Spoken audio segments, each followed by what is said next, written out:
Bonsoir à tous, je suis ravie de vous retrouver en ce mercredi 10 décembre pour votre journal sur TV Vendée. Au sommaire de cette édition, à Chantonnay, le réseau local Vendée met en lumière les producteurs bio du département auprès des collectivités.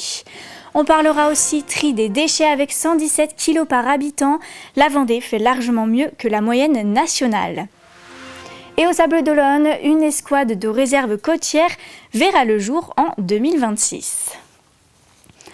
On commence cette édition à Chantonnay, au cœur des anciens bâtiments de l'usine Doux, désormais investis par le LSBV, un collectif de producteurs bio en pleine expansion. Ce site entièrement repensé a accueilli il y a quelques jours une journée porte ouverte organisée par le réseau local Vendée. Chefs de cantine, gestionnaires et responsables scolaires ont pu y découvrir des filières locales bien structurées, mais aussi des produits de proximité et des démarches qui misent sur le goût et la qualité nutritionnelle. Reportage signé Cyril Guillet.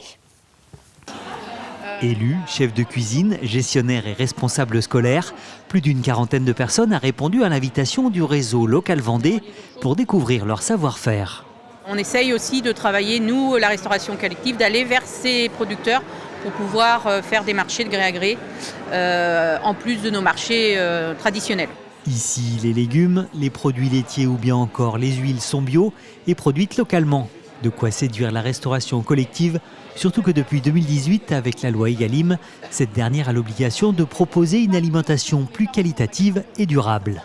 Nous, on a nos capacités à assurer, on est habitué à des volumes plus conséquents, on a les réseaux de livraison, on a la logistique. En plus, on a l'appui d'être plusieurs producteurs avec différents produits, des gammes qui se complètent pour être aussi plus forts en termes de propositions. Pour ces producteurs, le marché de la restauration collective est depuis quelques années en pleine croissance. Sur les 10 fermes associées qui sont toutes basées dans le Haut-Bocage vendéen, le marché de la restauration collective pèse pour environ 30 à 40% suivant les légumes, puisqu'on produit à la fois des pommes de terre, des poireaux, des oignons, des carottes, des courges. On est à 50% sur les collectivités et 50% GMS. Et à terme, avec notre nouveau site de transformation, c'est plus 80% qu'on cherche sur la restauration collective. Ça présage d'un bon avenir. Des dégustations étaient bien évidemment proposées, ainsi que la visite des nouveaux locaux de LSBV, implantés depuis peu dans l'ancienne usine Doux. Notre démarche, elle est alimentaire pour mieux nourrir les gens, mais elle est aussi toute une dynamique économique locale. Ces acteurs-là, et notamment ceux de la restauration collective aujourd'hui, par leur acte d'achat et leur consommation avec nos produits, ça dynamise l'ensemble de nos valeurs, c'est-à-dire l'environnement et le local. L'occasion aussi de faire tomber de nombreuses idées reçues qui gravitent autour de l'agriculture biologique en échangeant avec ses visiteurs. Le site a donc complètement changé de vocation, fini l'élevage industriel, place aux légumes secs, aux céréales et aux graines bio. Derrière ce projet, 11 agriculteurs vendéens réunis au sein du LSBV. Le bâtiment a été rénové pour accueillir une ligne de tri, un frigo et des bureaux, le tout sur 9000 m². Chaque année, près de 600 tonnes de légumes secs y sont traités, un outil performant qui soutient désormais une production locale et bio, forte d'une dizaine de variétés cultivées en Vendée. Ici, ce bâtiment, il fait 9000 m². Aujourd'hui, on en utilise la moitié à peu près pour notre structure de légumes secs. Il y a 10 exploitations qui apportent de la matière première sur ce site-là. On passe 600 tonnes à peu près de légumes secs et céréales alimentaires sur la chaîne de tri. On a le potentiel et le souhait d'atteindre les 800 tonnes à peu près. On avait besoin d'un site pour installer en fait notre outil de triage pour les producteurs, puisque en fait on faisait faire la prestation auparavant et on avait des demandes clients assez précises sur le bio et qui demandaient des critères qualité importants. Donc on a eu le besoin d'installer notre chaîne de tri 100% bio. L'opportunité d'acquérir l'ancien site Doux s'est présentée. Et un des producteurs s'est porté volontaire pour acheter dans un premier temps. Et on poursuit ce journal avec le tri des déchets dans les pays de la Loire et en Vendée. Une nouvelle étude vient d'être publiée par Citeo, l'éco-organisme en charge du recyclage des emballages et du papier.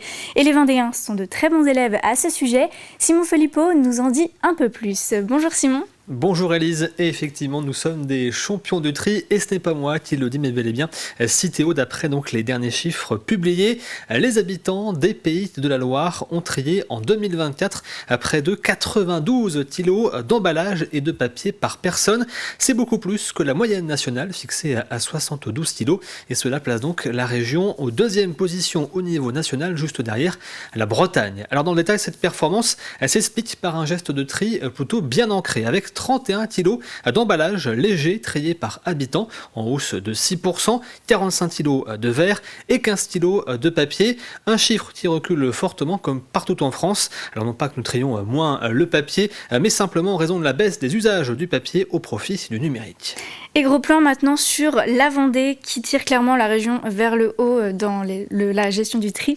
Effectivement, la Vendée affiche les meilleurs résultats sur l'ensemble de la région avec 117,6 kg d'emballage et de papier triés par habitant, soit près de 30 kg de plus que la moyenne régionale. Le département se distingue avec 40 kg d'emballage léger, 59 kg de verre, un niveau toujours parmi les plus élevés de France malgré une petite baisse, et 18 kg de papier trié.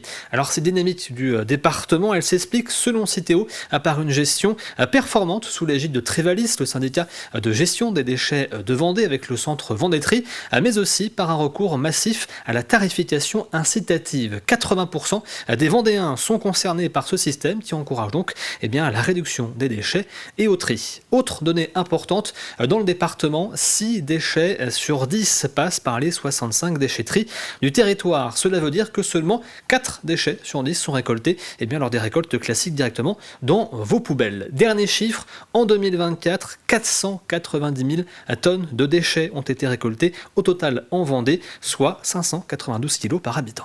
Écoutez, je vous remercie pour toutes ces précisions, Simon. Et maintenant, cap sur les sables d'Olonne. Après Piriac, les Pays de la Loire accueillent une seconde escouade de réserve côtière. Au départ, 30 marins, bientôt 50 pour veiller sur le littoral et garantir la sécurité en mer.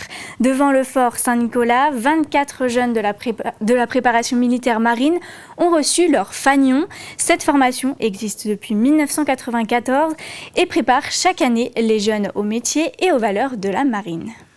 Et pour la marine, c'est important parce que sur ces jeunes, on a à peu près un tiers d'entre eux qui, à court terme, vont effectivement s'engager dans la marine comme personnel d'active ou comme réserviste opérationnel. La ministre Catherine Vautrin, la ministre des Armées, a annoncé récemment, de façon très officielle, la création d'une escouade de réserve côtière au Sable d'Olonne.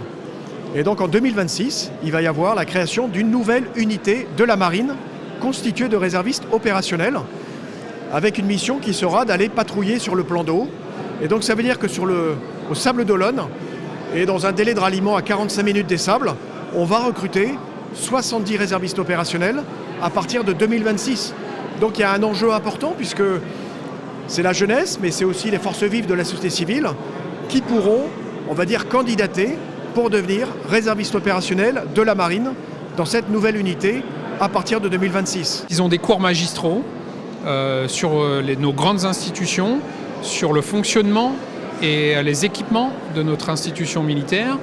Et ils ont aussi des activités sportives. Ça va être de l'ordre serré, ça va être de l'école du soldat, l'apprentissage maritime à travers la navigation, le matelotage. Et on termine cette édition sur une touche de Noël. À Saint-Hilaire-la-Forêt, pas de marché, mais un concours de pulls de Noël. Organisé par l'association Vendée Move, il a rassemblé petits et grands autour de marrons chauds et de contes de Noël. Au total, 17 adultes et 13 enfants ont joué le jeu. L'ambiance était plutôt festive dans la commune. J'ai choisi le pull parce qu'il y avait de la bière et qu'on aime la bière quand même en Vendée. Et ça nous permet de tous se rassembler un petit peu, partager des moments un petit peu conviviaux, c'est important. C'est important, ça fait vivre aussi la commune. On a gagné le concours de pull de Noël, donc voilà, avec ça. Mon fils a gagné, mon conjoint a gagné aussi, premier. Tout est très joli, je trouve, moi. Ouais, c'est vrai, c'était très joli. On sait que les enfants aiment beaucoup se déguiser pour les fêtes de Noël, alors on s'est dit pourquoi pas faire un concours. Et puis les adultes sont contents aussi, donc on a fait 2 catégories et on pense faire sûrement une catégorie pour les chiens l'année prochaine grâce au petit chien qui a participé cette année. L'idée c'est d'essayer que les gens s'approprient leur commune. Et ça passe que par des petits événements comme ça, faits par les associations et puis des gens qui sont très très motivés, donc c'est formidable ça. On est trop encerclé de communes beaucoup plus grandes qui ont beaucoup d'animations. Ça fait que c'est compliqué de garder les gens chez soi. Donc des petites manifestations comme ça, c'est bien, parce que les gens apprennent à se connaître, apprennent à connaître la commune, apprennent à connaître les associations, et là c'est intéressant. L'actualité en bref, c'est aussi la météo qui frappe les esprits ces dernières semaines. Météo France publiera la semaine prochaine son bilan complet, mais les premiers chiffres confirment un mois de décembre exceptionnellement doux en Vendée. Ce lundi 8 décembre, 2 records de chaleur sont tombés sur nos îles. Sur l'île Dieu, le thermomètre a grimpé jusqu'à 17,5 degrés et à Noirmoutier-en-l'Île, on a relevé 16,9, un niveau jamais atteint pour un mois de décembre depuis le début des relevés. Des températures anormales qui interrogent. Et d'ailleurs, nous y reviendrons plus en détail dans un reportage la semaine prochaine. Regardons à présent la météo de demain. Le temps sera plutôt nuageux sur l'ensemble du département. Le réveil sera gris mais sec. Pas de pluie prévue avant la mi-journée. Et c'est la fin de ce journal. Merci à tous de l'avoir suivi. Prochain point sur l'actu demain dès 7h pour la matinale avec Florian Wozniak. Et d'ici là, passez une très bonne soirée.